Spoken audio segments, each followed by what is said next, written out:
Cougar Tracks Xtra starts now. Powered by Perry Homes. Welcome on in to Cougar Tracks Xtra here in the RV. We are in Michigan, and we are at Michigan State in East Lansing, and we're making our pregame predictions. Dave, we got to go lickety-split on this thing because we got a lot of stuff to do today. In the last 34 red zone appearances, BYU has scored 26 touchdowns, 8 field goals. Is this the game where they get in the red zone, but they don't score?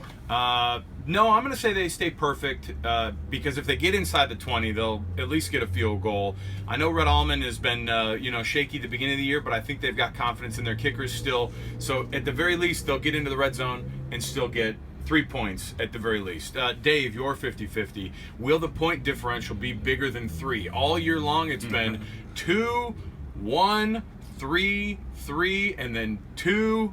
So will it be greater than 3 this game? Simply put, yes. Okay. This is the game that gets decided by much more than 3. Much more? Maybe Jeez. not much more, but all right. I guess Much more when is- it's only 3, 2, or 1, anything's going to be as much 5. All right. So more. Okay, how many sacks does BYU give up? not okay. So Now, how many times does Taysom get sacked?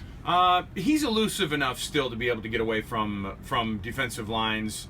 The pressure will be an issue, maybe in terms of turnovers, but I still don't think that he's going to be giving up a ton of sacks. I'm going to say the offensive line gives up 3 sacks on the day, and that's pretty good work though. Still against a Michigan State defensive line. How many yards does Jamal follow up his 286-yard performance with from last week? The thing that Ty Detmer learned was you got to keep feeding the beast. No matter what happens, even if you struggle early on, you got to feed the beast. 25 carries, 75 yards and a touchdown. Ooh, workmanlike. Workmanlike, not a ton of yards, not as flashy, but I think it'll be effective enough to keep Michigan State, their offense, off the field. Okay, we got to go straight to the points. Dave, how does this thing end up for BYU?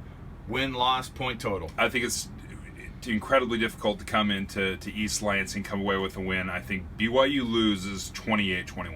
How about you? I agree, and it's going to be tough for them to come in. I think it's even going to be more tough for them to score. You're not going to see 55 points. Michigan State comes out with the win 21-10 with a big chip on their shoulder after the last 2 losses in a row. So for Cougar Tracks Xtra, and with sad predictions, Alex Keary, Dave Noriega, and we will see after the game how well or how poorly we do. Just want to remind you, I'm in the lead on GPA halfway through the season, buddy.